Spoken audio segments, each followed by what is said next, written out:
기도하겠습니다.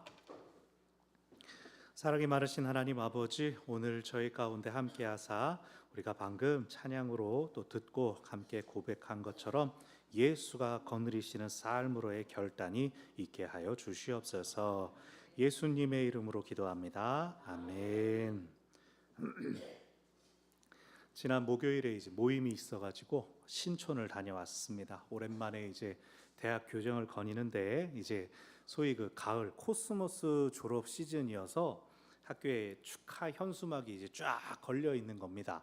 보니까 동아리나 뭐 이제 모임들에서 자기들끼리 이제 선배님 축하합니다 이렇게 걸었는데, 여학생들은 죄다 무슨 과 여신 막 너 때문에 학교 생활 행복했다, 뭐 이제 우리 학교는 어떡하나, 뭐 우리 과 어떡하나. 남학생들은 이제 AI로 합성해가지고 뭐 트럼프가 졸업을 금지한다, 뭐 어쩌고 뭐 이런 거, 그리고 얼굴도 뭐 웃긴 거, 술 취한 사진 이런 거 올려놓고 졸업식인데, 아니면 이제 옛날처럼 고전적으로 무슨 과 선배님들 명단만 딱 써가지고 졸업을 축하드립니다 이렇게 한 것도 봤습니다. 여름에도 그러는데 겨울에 본 졸업식이 있으면 더 어마어마하답니다. 대학에서 가르치는 친구가 있어서 그럽니다. 지금 이 졸업생들, 요 대학에서 제일 그냥 가장 고학년 이제 졸업생 된다고 저렇게 떠받들어 주는데, 이제 졸업하고 나면 다 회사 어디 들어가서 막내 따까리부터 시작할 텐데 저거 어떻게 감당하나. 대접받는 것 이제 익숙해 있다가 거기 가서 야 막내야 이러고 있으면은 그거 잘 참겠느냐, 이런 말을 합니다. 그러면서 실제로 이제 성적 평가하면서 본인이 겪었던 일을 들려주는데, 학기 초에 과제가 늦으면 무조건 점수가 절반이다라고 안내를 했답니다. 그런데도 굳이 하루 지나서 과제를 제출해 놓고 다른 과목은 다 그래도 A를 주던데 왜 교수님은 B를 주냐고 그걸 이제 성적 항의를 했다는 겁니다. 그러면서 교수님, 제가 교수님에 대해서 좋은 소문도 올리고 다음 수업 개설될 때 친구들도 많이 들으라고 할게요. 그러니 제 성적을 A로 바꿔주십시오라고 딜을 하더랍니다. 그러니까 자기가 원하는 것을 얻기 위해서 치열하고 열심히 공부해가지고 좋은 이 성적을 얻는 게 아니라 적당히, 게다가 요즘은 AI로 클릭 딸깍 그렇게 해가지고 과제 제출해 놓고 고귀한 나의 학점이 이게 뭡니까? 그러면서 항의를 하더랍니다. 요즘 그래서 뭐 스승, 은사 이런 개념도 없고 학점 잘 받아서 거쳐가는 그런 계단의 일부로나 여긴다고 합니다. 대학을 그렇게 생각한다고 해요. 그 와중에 저는 언더우드 선교사님이 세운 그 미션 스쿨이 뭐 글로벌 운운하면서 외국인 유치를 잔뜩 한 뭐 그런 것들은 알겠는데, 교내에 히잡을 쓴 무슬림들이 그렇게 많이 다니는 것을 보고 할 말을 잃었습니다.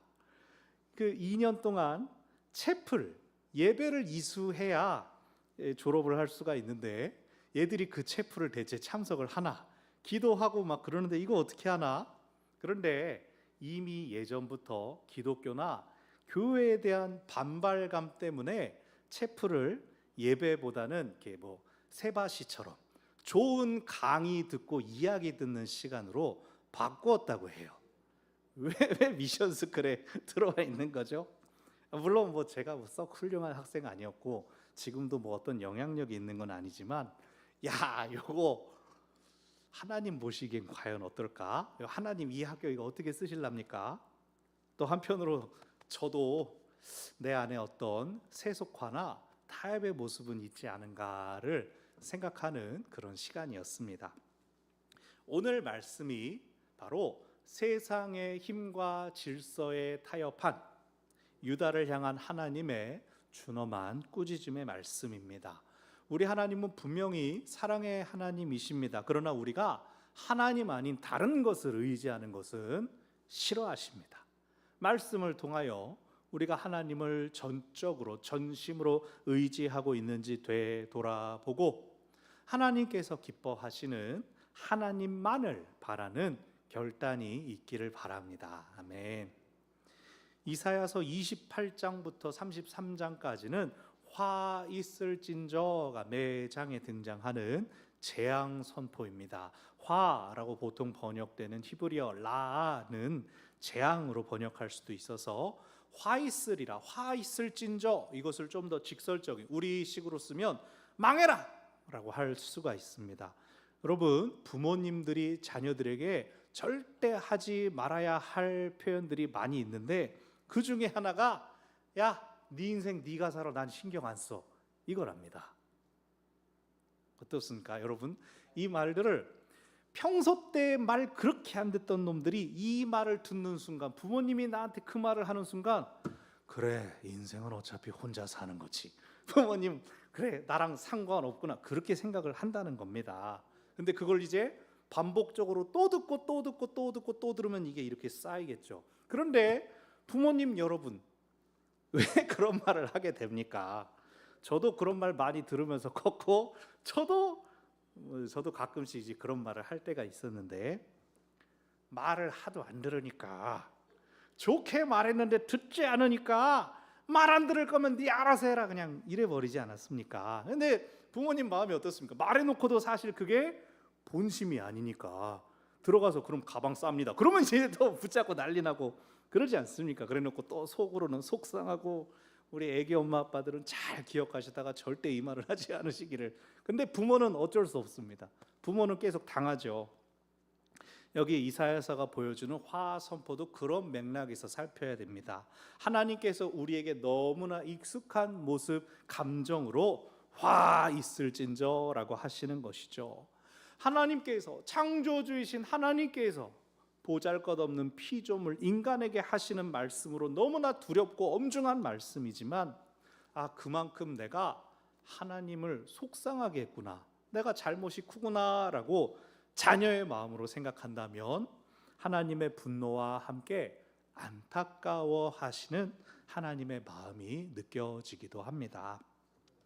화 선포의 대상은 에브라임, 북이스라엘이나 유다를 대적하는 아수르이기도 하지만, 주된 화 선포는 유다를 향하여 내려집니다. 그만큼 유다가 하나님께 잘못을 저질렀다라는 뜻이기도 하지만, 다른 어떤 민족들보다도 하나님께서 유다에 대해서 가장 안타까워하신다, 가장 사랑하시고 가장 관심을 가지고 계신다는 뜻이기도 합니다. 여러 나라 중에 유다가 하나님과의 관계의 본이 되라고 하셨는데, 남들 하는 대로 하나님 모르는 나라들처럼 살려고 하니 하나님께서 속상하신 것이죠.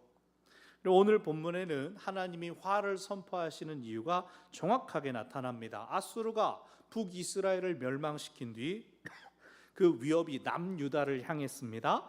유다에게는 아수르에 항복하느냐 아니면 끝까지 저항하느냐, 두 가지 선택지만 보였습니다. 하지만 이전부터 하나님은 아수르의 위협을 두려워하지 말라 말씀하시면서 하나님께로 마음을 돌이키는 것이 살 길이다, 제3의 길을 계속 알려주셨습니다. 그러나 유다가 그 음성 듣기를 거부했죠. 하나님 앞에 서기는커녕 세상적인 살 길을 모색했습니다. 그리고 결국은 또 다른 강대국인 애굽에 사절단을 보내서 동맹을 맺습니다. 우리가 무너지면 다음은 당신 차례입니다. 우리와 동맹하여 우리와 아수르를 대적합시다. 그런데 특별히 애굽, 이집트라서 더 문제가 됩니다. 이집트는 오랜 시간 동안 이스라엘 민족을 억압했고 종으로 부렸습니다. 이스라엘 민족이 하나님께 우리 도와주세요, 구원해 주세요 부르짖자 하나님께서 기도를 듣고 출애굽시켜 주셨습니다. 그냥 쑥 뽑아서 옮기신 게 아니라 애굽의 항복을 받아내셨습니다. 그렇게 애굽을 혼내시면서 이스라엘을 끄집어내시고 광야에서 훈련시키셔서 주변 나라들이 두려워하는 큰 민족, 큰 나라가 되게 하셨습니다. 그런데 이제는 자기들이 힘이 없어졌으니까 다시 애굽의 밑에 들어가겠답니다. 다시 애굽을 섬기면서 그 보호를 받겠다는 겁니다. 하나님을 의지하는 것이 힘이라고 말씀해 주셨는데, 하나님으로 힘을 공급받는 것이 아니라 다시 종이 되자, 다시 억압받자, 스스로 악순환의 고리를 채우니 하나님이 얼마나 속상하시겠습니까? 사랑하는 여러분, 이 반복되는 악순환의 고리를 끊어버려야 됩니다. 그럼 살 빼려면 어떻게 해야 됩니까? 살 빼려면 간식, 야식 끊고 규칙적으로 운동하고 잠 잘 자고 너무 늦게 먹지 말고. 제가 몰라서 안 빠지는 게 아니라니까요. 다 알고 있는데 간식의 이 악순환의 고리가. 술 끊으려면 그럼 어떻게 합니까? 술 마시지 말아요. 아직도 지금 간식 뭐 먹을까 생각하고 있죠. 담배 끊으려면 담배를 안 피워야 되는 것이죠. 좀 줄인다. 이건 끊는 게 아니죠. 줄이면 언제든지 다시 늘어날 수 있습니다. 그래서 인풋과 아웃풋을 확실히 열고 닫아야 원하는 바를 이룰 수가 있는 법입니다. 다시 애굽과 동맹하여 애굽에 종속되려는 유다를 보고 하나님께서 얼마나 속상하셨는지 오늘 본문에서 그들을 향해 패역한 자식들이라고 부릅니다. 1절에서 패역한 자식들 화 있을진저라고 하시고 9절에 한 번 더 말씀하십니다. 패역한 백성, 거짓말하는 자식들, 여호와의 법을 듣기 싫어하는 자식들이라고 하십니다. 재미있는 것은 영어 성경에서도 보니까 이 자식이 그 자식인가 찾아보니까 영어로도 son, sons라고 나와가지고 나의 자녀들아, 나의 자식들아. 하나님께서 야 이 배신자들 그냥 꾸짖는 게 아니라 너네는 나의 자녀들이지 않니? 라고 말씀하시는 겁니다. 그런데 이 자식들이 뭐하고 있습니까? 10절을 보니까 선견자들과 선지자들, 하나님의 뜻을 가르치고 전하는 자들을 향하여서 우리에게 바른 것 보이지 말아라, 부드러운 말을 하라, 거짓된 것을 보이라. 하나님이 잔소리하는 것이 듣기 싫으니까 하나님을 우리 앞에서 떠나가게 하라라고 하고 있답니다.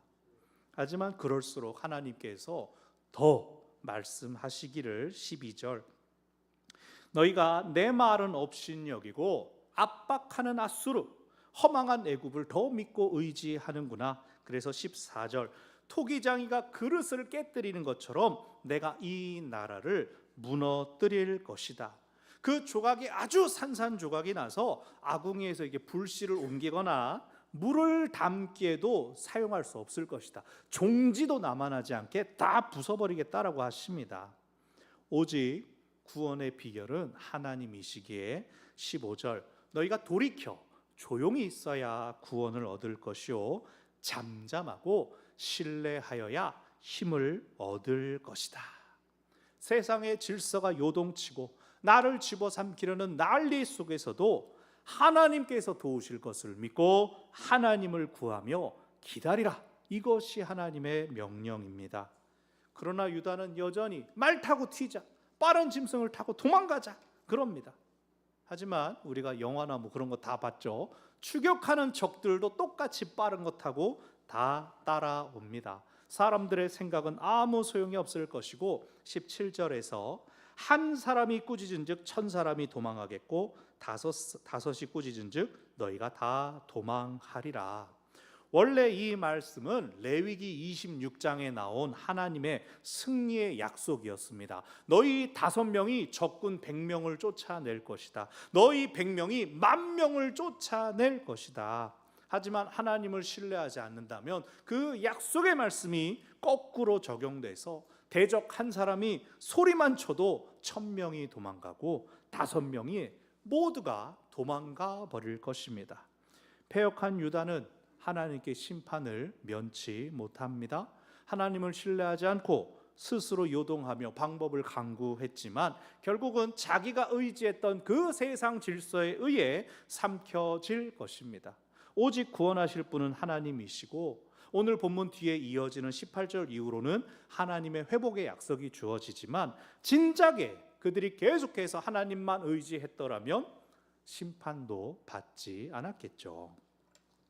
오늘 말씀을 통해 3가지를 기억하시기를 바랍니다. 첫 번째, 세상의 방법을 멈추고 하나님께로 돌이키시기를 바랍니다. 살아가면서 문제가 없을 수는 없습니다. 우리는 언제나 우리를 곤란하게 만드는 문제와 어려움들을 맞닥뜨리게 됩니다. 대체 얼마나 나이를 먹고 얼마나 시간이 흐르면 내가 이 정도는 괜찮지 하고 넘길 수가 있습니까? 저는 겨우 인생 절반 살았을 뿐입니다. 앞으로 또 얼마나 힘든 일들이 많이 있을까요? 근데 뭐 60 넘으면 좀 괜찮습니까? 80 되면 괜찮습니까? 우리 죽을 때까지 이 땅에선 계속 문제를 만나게 되죠. 문제를 마주치면 어떻게 해야 됩니까? 오늘 말씀은 돌이켜 조용히 있어야 구원을 얻을 것이다 라고 하십니다. 이것은 마음을 하나님께 두라, 그리고 조용히 하나님의 구원을 기다리라는 뜻입니다. 여기에는 분명한 하나님의 약속이 있습니다. 그 문제는 네 문제가 아니다. 나의 문제다. 내가 해결할 것이다. 그러나 유다는 위기가 닥쳤을 때 세상의 방식을 떠올렸습니다. 세상에서 제일 센 나라 아수르가 우리한테 쳐들어왔어. 그럼 두 번째로 센 나라 애굽의 편을 들면 애굽이 이번에는 이길지도 몰라. 하나님은 생각하지도 않고 세상 권력의 순위를 따진 것이죠. 내 삶에 문제가 있을 때 내가 가장 먼저 찾는 나의 애굽은 무엇입니까? 사람의 인맥입니까? 통장 잔고입니까? 아니면 세상 사람들이 말하는 얄팍한 처세술입니까? 차를 운전해서 길을 가다가 길을 잘못 들었네 깨달을 때 해야 될 건 뭡니까? 그냥 때려 밟아가지고 빨리 잘못된 걸 지나가 버려, 이럴 수 있습니까? 아니죠. 멈춰서서 내가 어디서 길을 잘못 들었지? 경로를 확인한 다음에 돌이켜야 됩니다. 다시 원래 분기점으로 돌아가야 합니다. 길을 잃은 줄 알면서도 속도를 더 내는 것은 작은 실수를 큰 잘못으로 만드는 것이죠. 우리가 애초에 하나님을 몰랐다면 모를까, 하나님을 알고 그 하나님께서 오늘 우리와 함께 하심을 알고 있는데, 함께 하시는 하나님께서 돌이켜 조용히 있으라 라고 말씀하셨습니다. 세상의 힘, 세상의 수단을 의지하려는 걸음을 멈추고 우리의 도움이 되시는 하나님께로 방향을 돌이키시기를 바랍니다. 아멘. 두 번째로 기억할 것은 요동하는 마음을 내려놓고 잠잠히 기다리시기를 바랍니다. 스트레스 호르몬 중에 코르티솔이라는 게 있습니다. 들어보셨죠? 코르티솔. 배가 고프다가도 이 코르티솔이 콸콸 분비가 되면 음식을 먹지 않았는데도 신체적으로 정신적으로 에너지가 공급됩니다. 이것은 마치 초식 동물이 풀을 뜯어 먹다가 육식 동물을 만나게 됐을 때 팡 박차고 도망가는, 그때 분비되는 게 코르티솔입니다. 죽느냐 사느냐 절체절명의 위기 앞에서 자연적으로 생겨나는 생존을 위한 호르몬 반응이라고 합니다. 생존이 중요하니까 당장 도망쳐야 살 수 있으니까 배고픈 것도 있고 힘이 없는 것도 있고 모든 근육과 혈관이 일단 살아남아라, 거기에다가 에너지를 쏟아붓는 것이죠. 오늘날 우리도 위기 상황을 만나게 되면 다른 모든 것들을 젖혀두고 죽느냐 사느냐 이것에만 집중하게 됩니다. 유다 백성들은 커져가는 아수르의 위협 앞에서 가만히 있다간 우리 다 죽게 된다 동분서주하며 도움을 찾아 이리저리 다녔습니다. 그러나 그들을 향하여 하나님은 잠잠하라 라고 말씀하십니다. 컵에 물이 담겨 있습니다. 여기 물이 잘 담겨 있는데 여기다가 흙을 한 숟갈 딱 퍼가지고 탁 담으면 어떻게 될까요? 목사님 저거 먹나? 이렇게 보고 있겠죠? 언제 먹나? 먹을 수 있습니까? 제가 막 흙 빠뜨렸네 그러면서 숟가락으로 흙을 풀면 흙을 예쁘게 풀 수가 있습니까? 아니죠. 그냥 이건 한 컵의 흙탕물이 될 뿐입니다. 벌써 인상 써요. 이건 생물입니다. 흙 안 넣었어요. 이 흙을 어떻게 가라앉힙니까? 예쁘게 내려놓으면 되는 겁니다. 우리 신경 안 쓰고 딴 거 하고 있으면 조용히 잠잠하게 내려놓으면 시간이 지나면 부유물들은 가라앉고 위에 맑은 물이 남죠. 내 지혜와 내 노력으로 상황을 통제하려고 할수록 인생의 흙탕물은 더 심해질 뿐입니다. 여러분들 비슷한 경험들이 있을 겁니다. 문제를 해결하려고 했는데 손에 잡히지는 않고 일이 더 커졌거나 그 와중에 또 다른 문제가 나타나가지고 더 압박을 받은 적이 있을 겁니다. 그런 중에는 아무리 좋은 말을 들려주고 따뜻한 위로를 해줘도 귀에 들어오지 않습니다. 거기다가 대고 그러니까 내가 전에 말 이름이 바른 소리 옳은 소리 하면 더 보기 싫죠. 그럴 때 하는 말이 뭡니까? 나 좀 내버려 둬. 예, 아멘이 왜 나요? 그러니까 사실은 우리 마음속에서부터 알고 있다는 겁니다. 무엇을 시도하는 것보다, 외부에서 누가 도와주는 것보다, 바른 말 듣는 것보다 문제를 만난 나에게 가장 필요한 것은 잠잠히 있도록 내버려 두는 것입니다. 이렇게 저렇게 들쑤실수록 흙탕물이 더 일어나서 내 마음이 뿌옇게 되는 것이죠. 여러분, 오늘 우리의 마음은 잠잠한 상태입니까? 아니면 불안하고 요동치고 있습니까?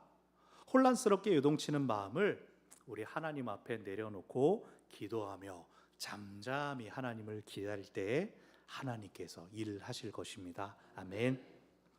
마지막으로 기억할 것은 내 힘을 완전히 빼고 하나님만을 신뢰하시기를 바랍니다. 오늘 말씀에서 그러죠. 잠잠하고 신뢰하여야 힘을 얻을 것이다.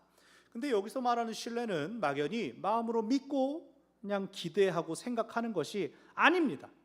내 모든 주도권을 하나님께 맡겨드리는 철저한 항복, 서렌더링입니다. 신뢰하는데 하나님 믿는데 내가 좀 해볼 게 있어요. 내가 좀 해보고 하나님 믿으니까 뒤에서 잘 보세요. 이건 항복하는 게 아니죠. 그래서 사실 신뢰보다 어려운 건 항복하는 겁니다. 주도권을 완전히 내려놓는 것입니다. 수술 받게 되면 이제 마취를 하지 않습니까? 수술이나 혹은 이제 검사할 때 마취하죠. 지난 수요일 날 오전에 제 아내가 이제 건강 검진이 있어가지고 위 대장 내시경 근데 이제 또 우리 사모님이니까 제가 모시러 오전에 뭐 1시간이면 끝났으니까 이제 그러고 기다리는데 2시간이 지나서야 비틀비틀 나오는 겁니다. 이상하다? 이렇게 처음 했는데 내 경험으로는 이렇지 않은데 이게 어떻게 된 일인가? 저는 막 케이블에서 삼시세끼에서 막 차승원이 진짜 요리 잘하네. 2편이 지나갔는데 안 나오니까 그때 정신이 나가지고 뭐 하는 거야? 11시 반 이때서야 나타났길래 어떻게 됐나 했더니 깼대요. 수면 마취를 했는데 한번 깨가지고 입엔 이거 끼고 있으니까 깼다고. 그러니까 그러면서 그때서야 다시 주사를 놔가지고 예정보다 더 푹 오래 주무시고 나왔다고. 그래서 첫 그 검진인데 아주 안 좋은 기억 가지고 이제 온 것이죠. 마취는 뭡니까? 덜 아프게 하는 것도 있지만 환자가 힘을 완전히 빼게 하는 데 목적이 있지 않습니까? 환자가 의사를 믿지 못하고 막 힘을 주고 그러면 수술이 진행될 수가 없죠. 사실 환자 의사 선생님 믿어요. 의사가 저희 아빠예요. 뭐 그러고 믿으면은 찌르면 안 아파요? 째면 안 아파요? 힘 들어가죠. 그래서 아예 큰 수술 때는 수면 마취 푹 재워버리지 않습니까? 생명을 살리는 수술은 내가 힘을 다 빼고 의사에게 내 몸을 100% 맡기는 데서 시작되는 것입니다. 모든 것이 그렇습니다. 악기도 그렇고 노래도 그렇고 운동도 그렇습니다. 힘 빼세요. 힘 빼세요. 수영 처음 배울 때 몸에 힘을 빼면 물에 등등등 뜨는 것을 느껴야 합니다. 공포가 너무 크면은 담그면 나 죽네 막 눕기만 해요. 발만 떠도 깊이가 50cm인데도 막 유아풀에서 빠져 죽네. 처음에 수영 처음 배울 때는 그러죠. 제가 어렸을 때 저희 어머니가 한번 제 튜브 잡고 밖에서 놀다가 계곡에 이제 퐁당 가라앉혀가지고 큰일 날 뻔한 적이 있었습니다. 바로 옆에서. 그래서 제가 물을 사실은 무서워했는데 30대기 전에 수영장에 갔는데 가만히 있으니까 이렇게 뜨네. 엄마는 그걸 몰랐나 생각하면서 물에 뜨는 걸 아니까 그 다음에 수영이 즐거워졌습니다. 신앙생활도 마찬가지입니다. 여러분 지금 너무 힘이 들어가 있는 건 아닌가요? 조금 이렇게, 어깨 좀 이렇게 어깨 해보세요. 이렇게 힘이 들어갔어요. 얼굴도 좀 푸시고 힘을 빼야 됩니다. 힘을 빼야 돼. 왜 힘이 들어갈까요? 나 신앙생활 잘하고 있지 않냐고. 내가 좀 본이 되지 않냐고. 나 좀 보라고 힘이 들어가는 겁니다. 또 내가 지금 세상에서 얼마나 힘들게 버티고 있는지 아냐고. 하나님을 신뢰는 하지만 항복은 하지 않을 때 몸에 힘이 들어갑니다. 하나님을 믿는다고 하면서 항복하지는 않고 하나님보다 나를 더 믿고 내가 뭔가를 해야 된다고 생각하는 그것도 교만입니다. 교만을 버리고 전능하신 하나님께 내 인생의 수술 칼을 맡겨드릴 때에 하나님의 이끄심을 따라 둥실 내 몸에 힘을 빼고 떠오를 때에 그렇게 하나님께 나의 주도권을 넘겨드릴 때 우리 삶에 참된 회복과 하나님의 능력이 나타날 줄 믿으시기 바랍니다. 아멘. 말씀을 정리합니다. 문제와 여러 가지 상황들 가운데에 나의 애굽을 내려놓으십시오.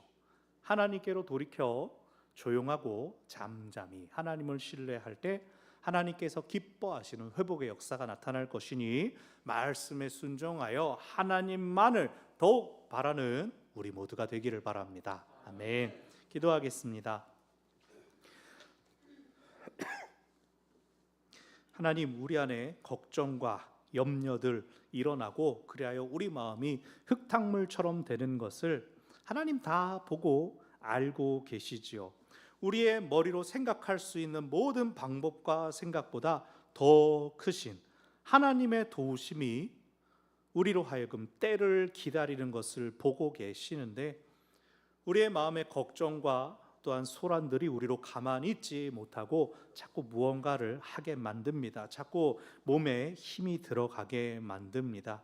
오늘 말씀을 기억하여서 조용하고 잠잠히 우리의 힘을 빼고 하나님께 항복하게 하여 주시옵소서. 하나님께서 당신의 역사를 이루실 줄 믿고 우리는 오직 하나님을 바라보게 하여 주시옵소서. 예수님의 이름으로 기도